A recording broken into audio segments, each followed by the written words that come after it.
ಕಲಬುರಗಿ ನಗರ ಪೊಲೀಸ್ ವತಿಯಿಂದ zero tolerance for anti rowdyism ಮತ್ತು ಇಲ್ಲಿಗಲ್ ಆ್ಯಕ್ಟಿವಿಟೀಸ್ ಅಂತ ನಿರಂತರವಾಗಿ ನಾವು ಫಾಲೋ ಮಾಡ್ತಾ ಇದ್ದೀವಿ. I repeat, zero tolerance for any kind of rowdyism or illegal activities or organised crimes. ಆ ಒಂದು ಹಿನ್ನೆಲೆಯಲ್ಲಿ ನಿರಂತರವಾಗಿ ರೌಡಿ ಚಟುವಟಿಕೆಗಳ ಮೇಲೆ, ರೌಡಿಗಳ ಮೇಲೆ ಒಂದು ನಿಗಾ ಇಟ್ಟಿದ್ದೀವಿ. ಅದು ಇನ್ನಷ್ಟು ಪರಿಣಾಮಕಾರಿಯಾಗಿ ಮಾಡಲಿಕ್ಕೋಸ್ಕರ ಪೊಲೀಸ್ ಸ್ಟೇಷನ್ ಮಟ್ಟದಲ್ಲಿ ಆ್ಯಂಟಿ ರೌಡಿ ಸ್ಕ್ವಾಡ್ ಅಂತ ಫಾರ್ಮ್ ಮಾಡಿದ್ದೀವಿ. ಪ್ರತಿ ಸ್ಟೇಷನಲ್ಲಿ ಇನ್ಸ್ಪೆಕ್ಟ್ರು ಮತ್ತು ಅವರಿಗೆ ಅಸಿಸ್ಟ್ ಮಾಡಲಿಕ್ಕೆ 5 ರಿಂದ 6 ಜನ ಸಿಬ್ಬಂದಿ ಇರ್ತಾರೆ.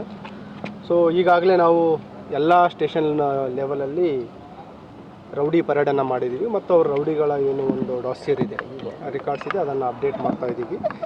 ಯಾರು ರೌಡಿಗಳು ಕೋರ್ಟಿಗೆ ಅಟೆಂಡ್ ಆಗ್ತಾ ಇಲ್ಲ, ಯಾರ ಮೇಲೆ ಪೆಂಡಿಂಗ್ ವಾರಂಟ್ಸ್ ಇದೆ ಮತ್ತು ಯಾರು ರಿಪೀಟಾಗಿ ಇತ್ತೀಚೆಗೆ ಭಾಗವಹಿಸಿದ್ದಾರೆ ಅವ್ರ ಮೇಲೆ ಪರಿಣಾಮಕಾರಿಯಾಗಿ ಒಂದು ಕ್ರಮ ಕೈಗೊಳ್ಳಲಿಕ್ಕೆ ಐಡೆಂಟಿಫೈ ಮಾಡಿದ್ದೀವಿ. ಯಾರು ಗಡೀಪಾರಿಗೆ ಫಿಟ್ಟಿದ್ದಾರೆ, ಯಾರು ಗುಂಡಾ ಆ್ಯಕ್ಟಲ್ಲಿ ಫಿಟ್ಟಿದ್ದಾರೆ ಮತ್ತು ಯಾರು ಕೋಕಾ ಕಾಯ್ದೆಯಡಿ ನಾವು ಪ್ರಕರಣ ದಾಖಲಿಸ್ಕೊಳ್ಳಿಕ್ಕೆ ಎಲಿಜಿಬಲ್ ಇದ್ದಾರೆ ಅಂತ ನಾವು ಪರಿಶೀಲನೆ ಮಾಡ್ತಾಯಿದ್ದೀವಿ.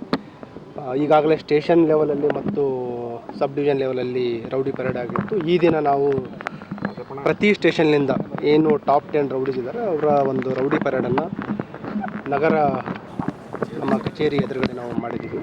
ಈಗಾಗಲೇ ಯಾರು ಸರಿ ಇದ್ದಾರೆ, ಯಾರು ತಿದ್ದುಕೊಳ್ತಾ ಇದ್ದಾರೆ ಅವರಿಗೆ ತಿದ್ದುಕೊಳ್ಳಿಗೂ ಕೂಡ ನಾವು ಅವಕಾಶವನ್ನು ಕೊಡ್ತಾಯಿದ್ದೀವಿ ಮತ್ತು ಯಾರು ಅವರ ಚಲನವಲನ ಬದಲಾವಣೆ ತರ್ತಾ ಇಲ್ಲ ಅವರ ಮೇಲೆ ನಾವು ಕಠಿಣ ಕ್ರಮದ ಬಗ್ಗೆಯೂ ಕೂಡ ಅವರಿಗೆ ಎಚ್ಚರಿಕೆಯನ್ನು ನೀಡಿದ್ದೀವಿ. ಈ ವರ್ಷ ಅಥವಾ ಕಳೆದ ಕೆಲವು 2 ವರ್ಷಗಳಿಂದ ಈಗಾಗಲೇ 7 ಜನ ರೂಢಿಗತ ರೌಡಿ ಶೀಟರ್ಸ್ಗಳನ್ನು ನಾವು ಗೂಂಡಾ ಕಾಯ್ದೆ ಅಡಿಯಲ್ಲಿ ಬಂಧನ ಮಾಡಿದ್ದೀವಿ. ಸುಮಾರು 21 ರೌಡಿ ಶೀಟರ್ಸ್ಗಳನ್ನು ನಾವು ಗಡೀಪಾರು ಮಾಡಿದ್ದೀವಿ ಮತ್ತು ಇತ್ತೀಚೆಗೆ ಕಲಬುರಗಿ ನಗರದಲ್ಲಿ ಪ್ರಥಮ ಬಾರಿಗೆ ಈ ಮಾದಕ ವಸ್ತುಗಳ ಏನು ಸರಬರಾಜು ಮಾಡ್ತಾಯಿದ್ದಾರೆ ರೂಢಿಗತವಾಗಿ ಅಂಥ ಆರೋಪಿಯನ್ನು ಕೂಡ ನಾವು ಈಗಾಗಲೇ ಫಸ್ಟ್ ಡಿಟೆನ್ಷನ್ ಅಂದರೆ ಪಿಟ್ ಆ್ಯಂಡ್ DPS ಏನು ಸ್ಪೆಷಲ್ ಕಾಯ್ದೆ ಅದನ್ನು ಮಾಡ್ತಾಯಿದ್ದೀವಿ.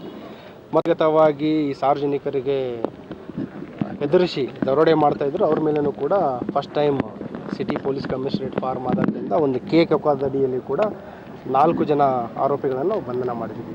ಪ್ರತಿ ಮಂತ್ ಈ ರೌಡಿ ಶೀಟರ್ಸ್ ಪರೇಡ್ ಆಗಬೇಕು ಮತ್ತು ಅನಿರೀಕ್ಷಿತವಾಗಿ ನೈಟ್ ರೌಂಡ್ಸಲ್ಲಿ ಇರ್ಬೋದು ಮತ್ತು ಎನಿ ಸರ್ಪ್ರೈಸ್ ಚೆಕ್ಸ್ ಆಗಿ ರೌಡಿಗಳ ಮನೆಗಳನ್ನು ಸರ್ಚ್ ಮಾಡೋದ್ರ ಬಗ್ಗೆ ಆಯಿತು ಮತ್ತು ಅವ್ರ ಮೇಲೆ ಕ್ರಿಮಿನಲ್ ಇಂಟೆಲಿಜೆನ್ಸ್ ಕಲೆಕ್ಟ್ ಮಾಡಿ ಅವರ ಚಲನವಲನದ ಬಗ್ಗೆಯೂ ಕೂಡ ಮಾಹಿತಿ ಕಲೆ ಹಾಕಿ ಅವ್ರ ಮೇಲೆ ಕಠಿಣವಾದ ಕಾನೂನು ಅಡಿಯಲ್ಲಿ ಪ್ರಕರಣ ದಾಖಲಿಸಿಕೊಂಡು ಕ್ರಮ ಕೈಗೊಳ್ಳಬೇಕಂತ ಸೂಚನೆ.